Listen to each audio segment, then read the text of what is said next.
Welcome back, everybody. Welcome back to the canyon. Welcome back to this. This is another install. I can't stop. It came from the Workbench Vol.18. This is episode 4. We're up to episode 4. Episode 3 was a good time, but I immediately saw the weaknesses.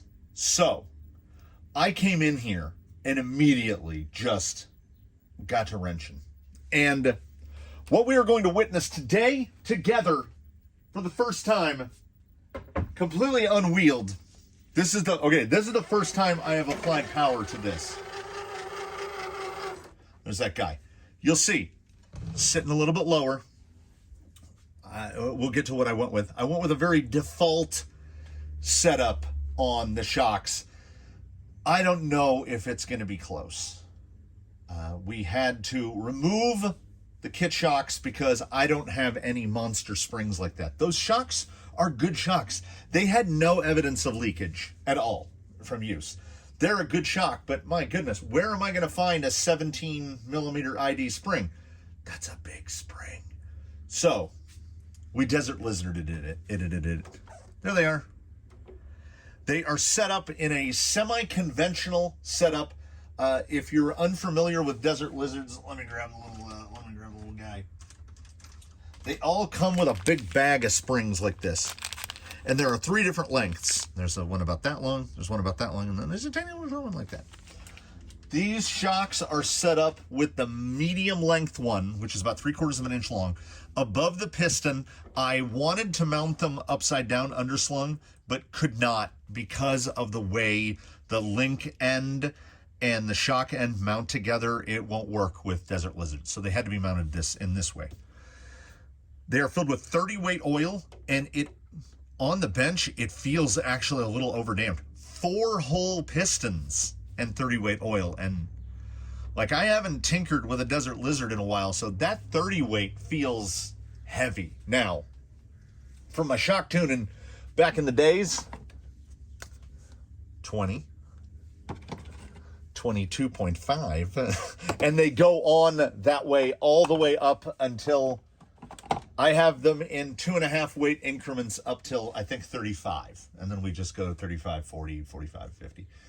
So we can tune this, and I am probably going to opt for a droop configuration, but I don't know. Like, it will really most of all come down to what kind of roly boaty, or is it over damped so we're not gonna get it to flex back out.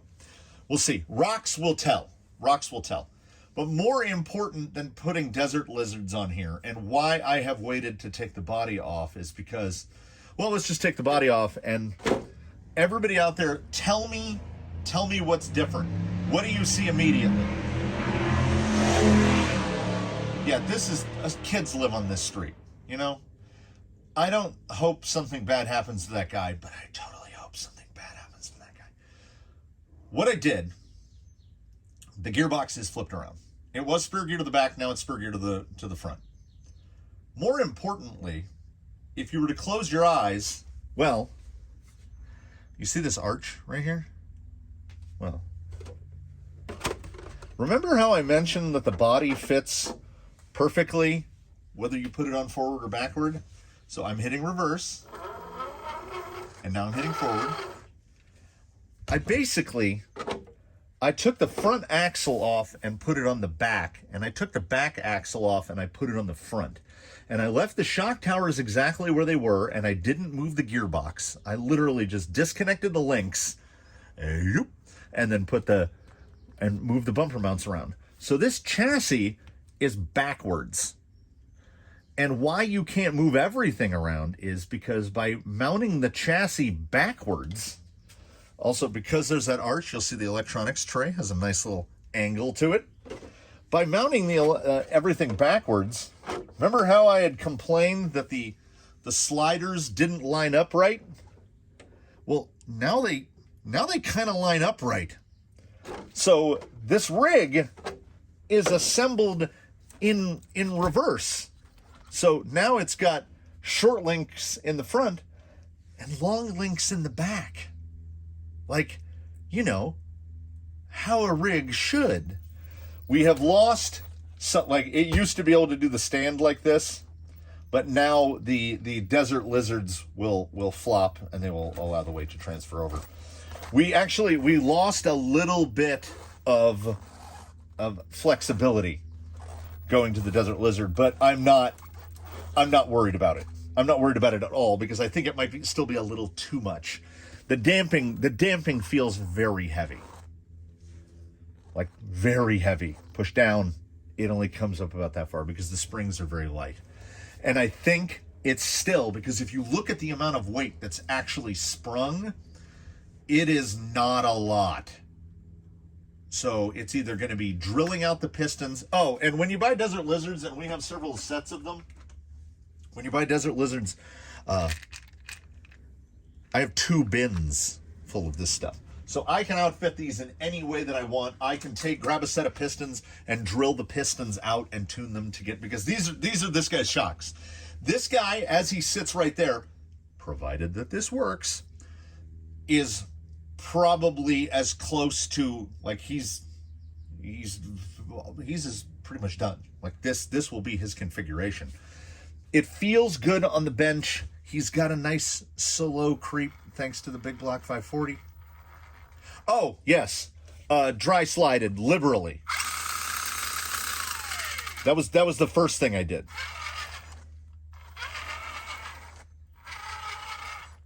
So we shouldn't have, we'll see. We shouldn't have any more squeakery. I could not tell where the squeak was coming from specifically, but as the front drive shafts and the center drive shafts have the exact same types of ends on them, same CVD ends, I just liberally dry slided them, and it should help. So, I don't know how much time we're going to spend out there, but we're going to take this guy out there and we're going to wheel him because we got to find out if it worked. Did it work? Did it work? And I was, I would say more than lukewarm on the tires. I felt the tires showed some promise, but we're limited by the fact that the suspension was effectively done backwards. I actually went back and looked at the manual and was like, did I do this wrong? But there was no other way to do it. Because like I say, I didn't move the links. I just switched axles and ran the chassis backwards. Because shorter links in the back and longer links in the front, I guess it doesn't work. It doesn't seem to work. This makes me want to revisit Blue Sky High, because I want to say that his front links are a little bit longer, and I mean a little bit, like 8 to 10 millimeters longer than his rear links, but it might make a big difference. So he might need a whole link swap. And I had wanted to lengthen him out anyway, so it might just be putting longer links on his rear to try to stretch him a little bit. Anyway, that's a whole different thing. What we're going to do is we're going to take this guy out there, and we're going to take these with us. These are a known quantity. Class 1 J-Concepts landmines. These measure about 105-ish, 104, 105. These are sitting at like 106, just under 107. So they're all Class 1s. But I mean, if you want to talk about, like, yeah, there's a real difference. And as I had mentioned, I think I mentioned in the description of 18.3, I've seen these tires on eBay for $9 a pair. So that puts them in the junk view category, really. I mean, $9 a pair of tires. And we will see how they do. We had to get this episode in. We had to get this installment of It Came From the Workbench Vol.18 because he's already got a junk view to do. He's got some Class 1s to test. So we're going to take them out like this. We're going to take these. Where's the bag?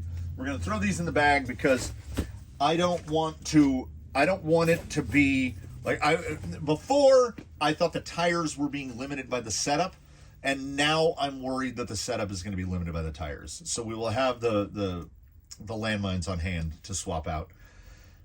I still think he looks great. That ride height looks good.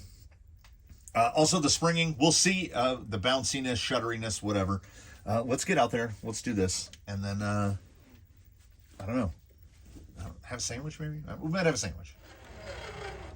So unquestionably much quieter and a little bit wobbly-bobbly over the uneven stuff because I think that damping rates. Damn it, just put it out there. Quite a lot of lug noise.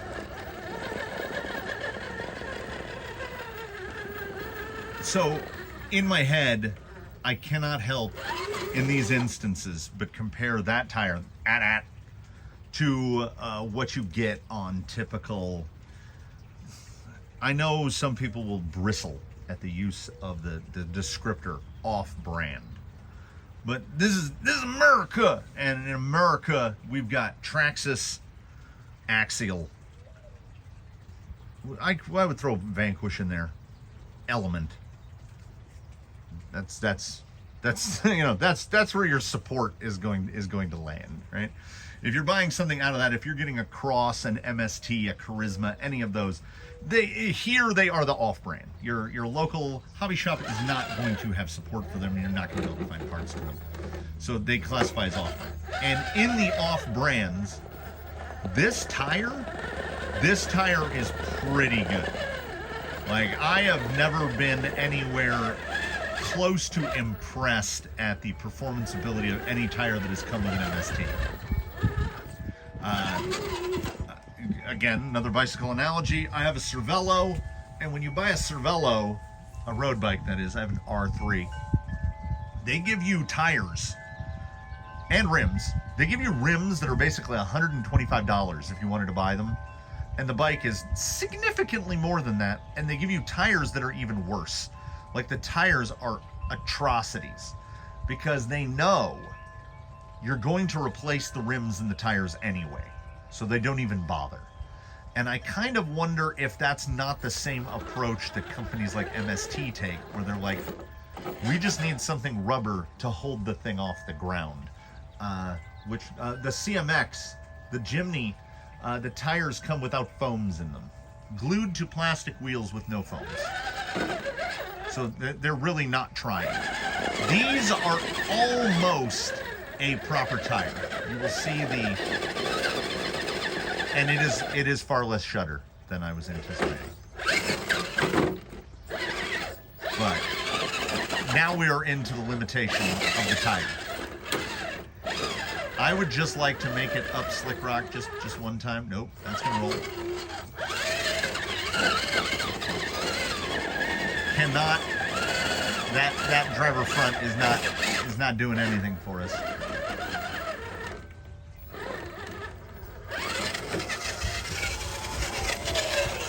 Yeah, it's not. It's I'm not blown away by the tire, but like right here, yeah, suspension's nice. Desert Lizards are doing work. Oh, that fallback, that's not good. Yeah, that's a trail tire. That's a trail tire. And I think this is ostensibly a trail rig. Oh, that's not encouraging. All right.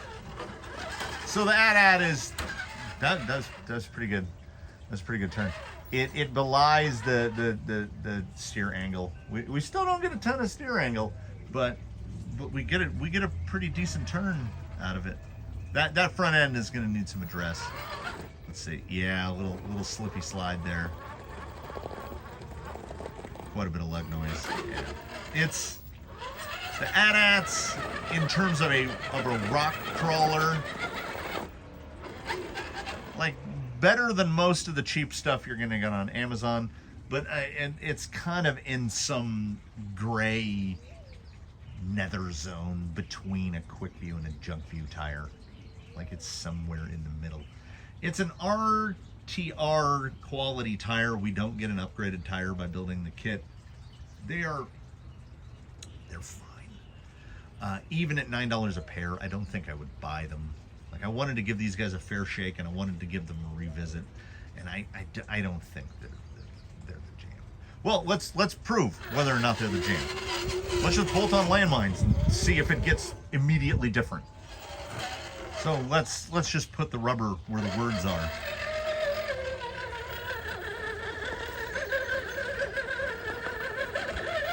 I mean, there's definitely more drive here. There it is. I think suspension. I think we can tune it up. I will say, when I was driving him over there, let me go this way. Doesn't want to go that way. Look at that shuttle. That's a real front shuttle. We've got some work here. It's not like it gets amazing. We're not blown away. These definitely perform better on the Vanimal from whom they were borrowed than they do on this guy. Yeah, this guy gets hung up. There we go. But I will say this. Look how good this guy looks on those black spoke wheels. Those look real nice. It might be, again, one of those bodies that just looks good. It doesn't matter what we put on there. It just looks good. And I honestly expect you always have this hopeful anticipation that, oh, the turn circle is horrible. The turn circle on the landmines is 50% larger than it was on the stock tire. But like I say, it does it's a shorter tire. It acts like it has more clearance. We're gonna find this guy, and then we're gonna bonk. Yeah, the turning circle. Well, I don't know why the turning circle on these tires is so bad. They're not hitting anything.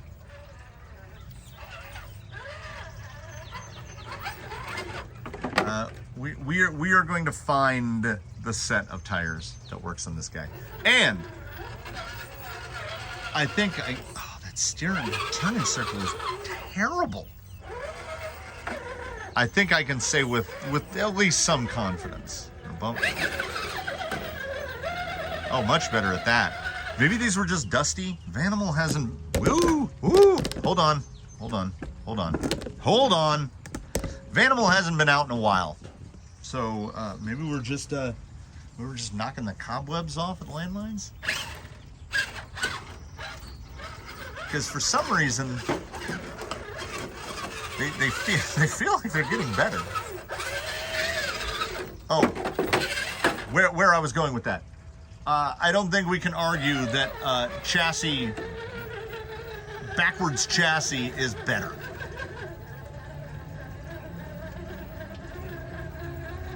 That's that. No. Yeah, this is way better. It's a real different trigger.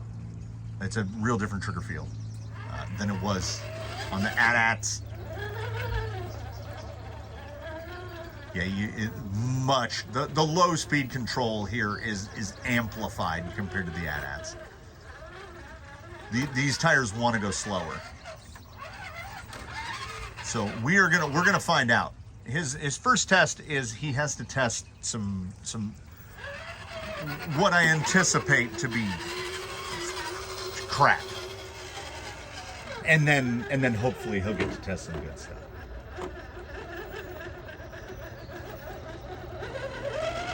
I don't know. I don't know if we're far enough into this to actually get up on this. It as set up, it has a real tendency to where if the rear end hangs up on anything at all, it just pivots that direction. Yeah, and then quite a bit of backslide. It is. I don't know if I would go so far as to say wildly unpredictable, but it's not great. It's not blowing me away. Yeah, like what is that hang? I don't know. And then right there, we should be able to bite right here.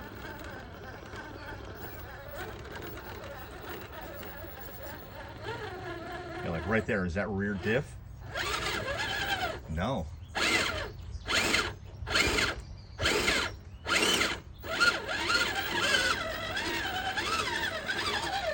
I don't think that's all suspension related right there. I do think we're over damped, but I don't think that's the sole contributing factor here. Because like that was just a straight flop.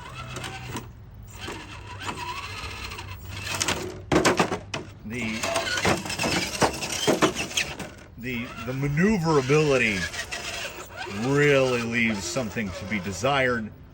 I have said that there is no perfect tire. There is no tire that fits every rig. The landmine is not the tire that fits this rig. I will say that.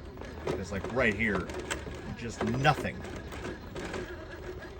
And I think shock setup will help to a degree, but this guy has got some work ahead of it. Yeah, it's pretty bouncy. You get up to any decent speed on uneven and it gets pretty bouncy. It's so much better. It drives like a different rig now. And now we've got little stuff like that's a pretty good cross up there. I think I would want to go, yeah, I think this guy needs to be run full droop from looking at it. Because when you run it conventionally with the spring above the piston, it can only compress so far. So you see driver rear, that's at the limit of the compression of the driver rear because the spring is internal and it's collapsed all the way. So if we were to go to droop, then the spring is between the bottom and the piston, which means that the high side can droop less, but the low side can compress more. And I think the up travel, I think we can use more up travel at the expense of taking away a little bit of down travel.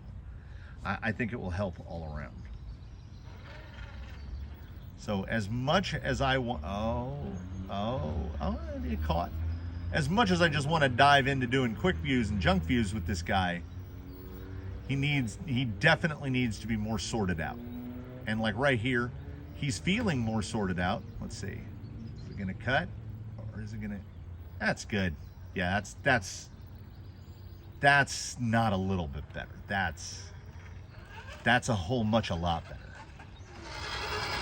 So what is going to happen in between now and when we meet again, at the bare minimum, is can we take advantage of how skinny this guy is?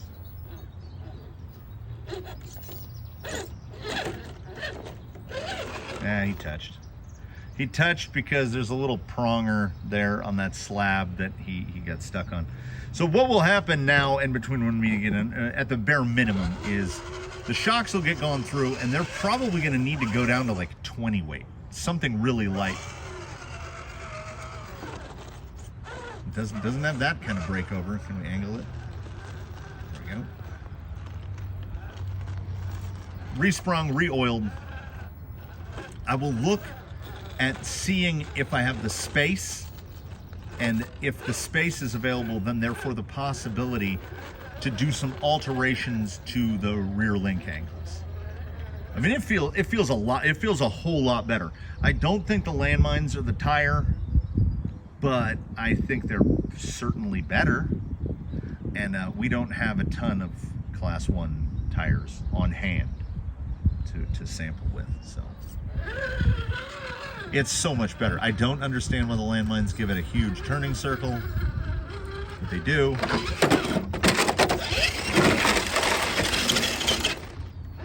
Pretty good at self-righting on the landmines. And I mean, it is, I don't know if I would say, okay, I would say it's dramatically improved over the out-of-the-box configuration with long front links and short rear links. So that is an improvement. The sliders sit in a better position. The suspension is better, but now the suspension requires tuning. We've made steps forward. I'm feeling more positive. I think he still looks good. Might have to get him a set of these Injoras in place of the Hot Storms, because I think those just look, they just look really good. The black wheel with the purple, it's kind of nice. I don't know, you tell me. Would you stick with the silver wheels? Those Hot Storms are heavy. I don't know. I'll fiddle with the suspension and the setup, and we'll get this guy back out on the rocks again and get him into testing mode. Like, Baseline fell into testing mode pretty quickly. We got to get Wiley into testing mode so he can, you know, do his job. So there you have that. This is 18.4. Thanks for watching, everybody. Please do drop a comment below. Drop a like if you liked it. Subscribe if you haven't. Do consider channel membership. It helps the channel grow. If you're already a channel member, thank you so very much. You have helped the channel grow. We will see you in the next one, whatever that might be. And in between now and when we meet again, please, one and all, do your very best. Have a good one, everybody. We will see you again, hopefully, very soon.